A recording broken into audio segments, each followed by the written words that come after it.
প্রিয় BA first সেমিস্টারের ছাত্রছাত্রীরা, বিএ, বিএসসি এবং বিকম উভয় ছাত্রছাত্রীদের জন্যই আজকের এই ভিডিওটি আলোচনা করব। তোমরা অনেকেই বহুবার হোয়াটসঅ্যাপে কমেন্ট বক্সে তোমরা বারবার কমেন্টস করেছো যে স্যার আমাদের যে সিসিএফ 2022 যারা নতুন আমরা সিলেবাসে পরীক্ষা দেবো, আমাদের ফর্ম ফিল আপ কবে থেকে শুরু হবে, এক্সাম কবে থেকে আমাদের হবে বা রুটিন কবে ক্যালকাটা ইউনিভার্সিটিতে দেবে। তোমাদের প্রত্যেকটা সেমিস্টারে যে ডেটগুলো আমি বলেছিলাম এক সপ্তাহ দু সপ্তাহ আগে, যে বলেছিলাম যে নোটিশ কোন সময় দেবে, তোমরা একটু প্রিভিয়াস ভিডিওগুলো দেখলেই বুঝতে পারবে, বা যারা শুনেছো সেই ডেটের আশেপাশেই কিন্তু এক দু দিনের মধ্যেই কিন্তু তোমাদের দেওয়া হয়েছিল নোটিশ ক্যালকাটা ইউনিভার্সিটি থেকে। তো আমি তোমাদের বলে দেবো সেমিস্টার ওয়ানের পরীক্ষার রুটিনের নোটিশটি কবে দেওয়া হবে এবং পরীক্ষা কবে হতে পারে সেটি বলবো, এবং কোন সাবজেক্টের পরীক্ষা নিজের কলেজে তোমরা দেবে এবং প্রশ্ন কোন কোন সাবজেক্টের কলেজ তৈরি করবে, পাস নম্বর আমাদের কত তুলতে হবে এবং কত নম্বরের কম পেলে তুমি সাপ্লি বলে ঘোষিত হবে, এই সমস্ত বিষয়গুলো নিয়েই আলোচনা করব। তো প্রথমে আমি আলোচনা করি যে আমাদের পরীক্ষা পাস নম্বর কত। তো দেখো, আমাদের 75 এবং 25 এই প্রশ্ন এই নম্বর বিভাজন করা হয়েছে। 25 নম্বর ইন্টারনাল এক্সামে এবং 75 নম্বর হচ্ছে আমাদের এক্সটার্নাল এক্সামে।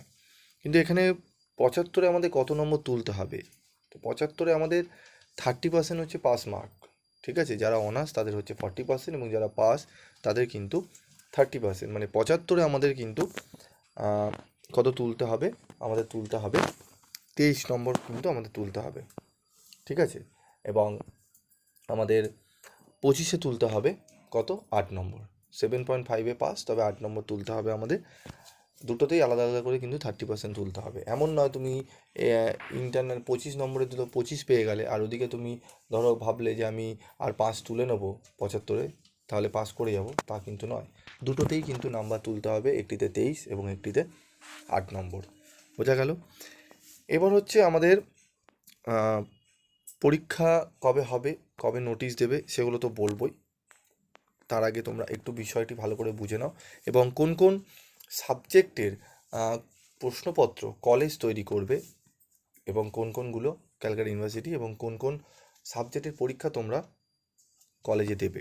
তো তোমাদের ক্যালকাটা ইউনিভার্সিটির নোটিশেই বলে দেওয়া হয়েছে স্পষ্ট যে আমাদের কোন কোন সাবজেক্টের আমাদের কলেজে পরীক্ষা নেওয়া হবে।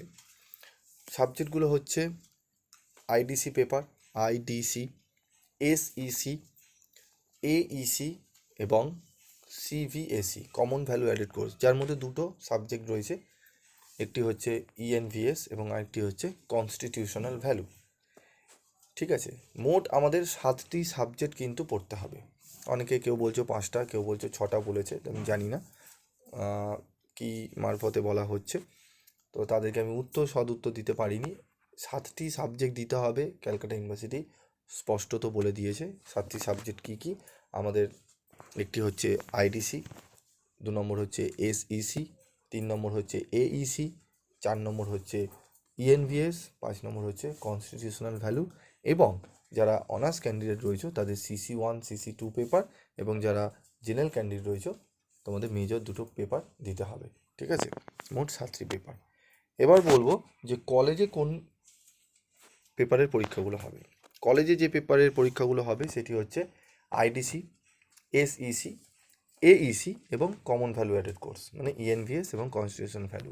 এই 4টি সাবজেক্টের মধ্যে আরেকটি জিনিস বলা হয়েছে নোটিশে, যে কমন ভ্যালু অ্যাডেড কোর্স এবং এইসি পেপার যদি ক্যালকাটা ইউনিভার্সিটি চায় তো প্রশ্ন করতে পারে, তবে এখনও পর্যন্ত অফিসিয়ালি নোটিশের মারফতে জানানো হয়নি যে কলেজে প্রশ্ন ক্যালকাটা ইউনিভার্সিটি প্রশ্ন করবে।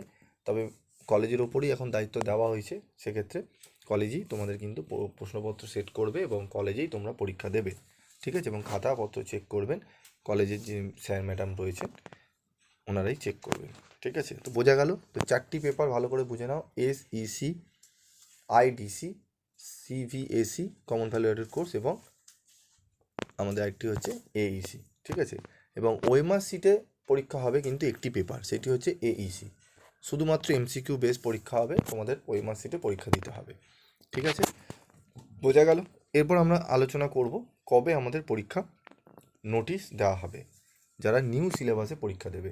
তো তোমাদের নিউ সিলেবাসে পরীক্ষার রুটিন দেওয়া হবে, যে নোটিশটি তোমাদের ক্যালকাটা ইউনিভার্সিটিতে দেওয়া হবে সেটি আমি তোমাদের বলছি। তোমাদের যারা পুরনো ফার্স্ট সেমিস্টারের ক্যান্ডিডেট রয়েছে তারা হচ্ছে 20 তারিখে তোমাদের অ্যাডমিট কার্ড ডাউনলোড তোমরা করতে পারবে, তোমাদের পরীক্ষার রুটিনও দিয়ে দিয়েছে। এবার হচ্ছে আমাদের সিসিএফ নিউ সিলেবাসের পরীক্ষা কবে হবে। তোমাদের সম্ভবত আজকে হচ্ছে তোমাদের তারিখ হচ্ছে আজকে 6 তারিখ, তোমাদের 13 কিংবা 14 তারিখে তোমাদের কিন্তু নোটিশ দেওয়া হবে। নতুন যারা নিউ ক্যান্ডিডেট রয়েছে তাদের নোটিশ দেওয়া হবে, সেখানে রুটিনে তোমাদের বলে দেওয়া হবে কবে কি পরীক্ষা হবে, এবং তার আগেও আরেকটি নোটিশ জারি হবে, সেটি হচ্ছে ফর্ম ফিল আপের তোমাদের কিন্তু নোটিশ জারি হবে। ঠিক আছে, 13-14 তারিখেই তোমাদের কিন্তু দেওয়া হবে, মানে 12 তারিখে তোমাদের একটি নোটিশ দেওয়া হতে পারে এবং আরেকটি 14 কিংবা 15 তারিখে নোটিশ দেওয়া হতে পারে। ঠিক আছে, তো এগুলো একটু ভালো করে মাথায় রেখো, চিন্তার কোনো কারণ নেই, নোটিশ পেলে তোমরা জানতেই পারবে। তোমরা পড়াটাকে এগিয়ে রাখো, তোমাদের কিন্তু পরীক্ষা মার্চ মাসেই পড়বে। ঠিক আছে, মার্চ মাসের একদম 2nd অথবা 3rd উইক থেকেই তোমাদের কিন্তু পরীক্ষা, যাদের ফার্স্ট সেমিস্টার রয়েছে তাদের কিন্তু পড়ে যাবে, মানে পুরনো যারা ফার্স্ট সেমিস্টার পরীক্ষা দেবে তাদের কিন্তু আশেপাশেই ডেটে কিন্তু তোমাদের পরীক্ষা হবে। ঠিক আছে, তো আশা করি তোমাদের যে প্রশ্নগুলো করেছিলে উত্তর দিতে পেরেছি, এবং বলবো যারা সাপ্লিটা কি তোমাদের বিস্তারিত আলোচনা প্রিভিয়াস ভিডিওতে করা রয়েছে। তোমাদের যারা 30%-এর নিচে কম পাবে, মানে ধরো 75-এ তুমি ধরো 23 তুলতে পারো, ধরো কোনো কারণবশত 19 পেয়েছো বা 20 পেয়েছো, সেক্ষেত্রে কিন্তু তোমার ওই সাবজেক্টই মানে তোমাকে ওই সাবজেক্টটি আবার পরীক্ষা দিতে হবে। সেটি সিসিএফ 2022 অনুযায়ী তোমাকে 2বার কিন্তু ম্যাক্সিমাম চান্স দেওয়া হবে সেটি ক্লিয়ার করার জন্য। ঠিক আছে, 2বার অ্যাটেম্প্ট নিতে পারবে, এটিও কিন্তু ইউনিভার্সিটিতে নোটিশের মারফতে জানিয়ে দেওয়া হয়েছে। তো আশা করি বিষয়গুলো তোমাদের বোঝাতে পারলাম। যদি কোনো জায়গায় বুঝতে অসুবিধা হয় তোমরা কমেন্ট বক্সে কমেন্ট করতে পারো, এবং যদি ম্যাক্সিমাম সাবজেক্টেরই তোমাদের কিন্তু সাজেস্টিভ প্রশ্ন দেওয়া হয়, তোমরা PB study class channel follow করে রেখো, বিগত 7 বছর ধরে তোমাদের কিন্তু সাজেশান এই চ্যানেলে দেওয়া হয়।